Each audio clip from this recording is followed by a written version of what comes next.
रामचरितमानस में ऐसा कहीं भी उल्लेख नहीं है।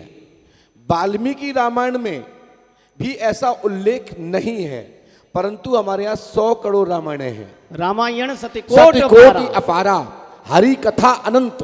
हरि अनंत, हरि कथा अनंता। हाँ, भगवान की कथा अनंत है, जिसको अलग अलग कहते हैं ना, किस राइटर से सुना, किस राइटर की बुक पढ़ी, तो अपने अपने युग के सभी राइटर ठीक हैं, वो कहीं ना कहीं साक्ष्य लेके आते हैं।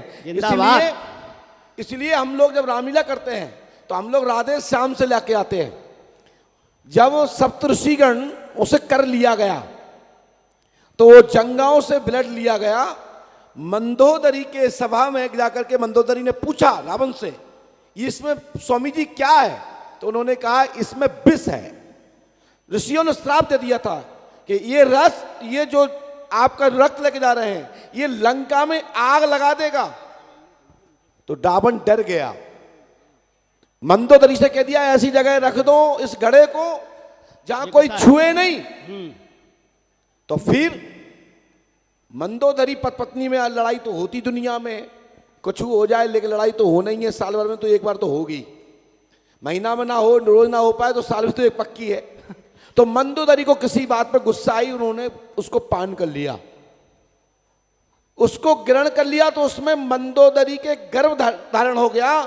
तो वो सीता, अब वो लंबी कहानी है, मंदोदरी ने उसको कैसे किया कैसे किया वो हम नहीं बोलेंगे क्योंकि इसका बढ़ावा नहीं देना चाहते।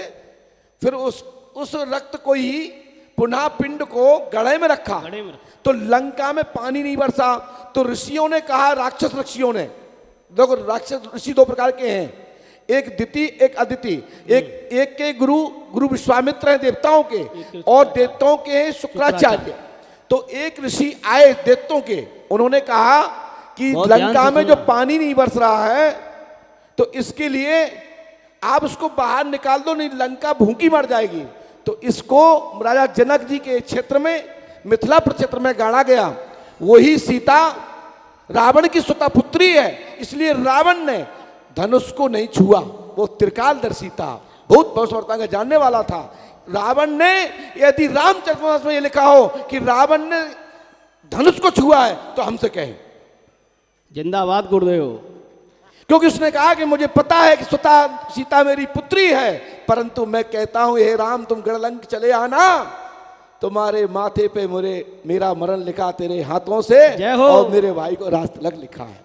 पूज्य गुरुदेव सरकार की मेरी बात पर मोहर लग गई। मैं चाहता हूं एक बार जोरदार तालियां पूज्य गुरुदेव सरकार की। 100 करोड़ जो रामायण है, जिसको कहा सतकोटि कहा गया है, रामचरितमानस मर्यादा काव्य है। वाल्मीकि रामायण इतिहास है, इतिहास। और उसके बाद रामायण तो इतनी है कि हमारे पास ही लगभग 50 प्रकार की तो है ही, मिल जाएंगी। अभी हम दिखा सकते हैं घंटे में। और 18 पुराणों के अंतर्गत लेख है। जय हो गुरुदेव। परंतु रामचरितमानस एक कन्या के लिए, देवी के लिए, बेटी के लिए, जो हमारी भुवन दीदी ने बोला वो सत्य है। बेटी है तो देश है। क्या बात है, जिंदाबाद। बेटी है तो देश है, और यदि राष्ट्र ही नहीं होगा तो गौ माता क्या कर लेंगे? क्या बात। राष्ट्र नहीं होगा तो संत क्या कर लेंगे? तो पहले राष्ट्र और परिवार है तो बेटी है तो परिवार है।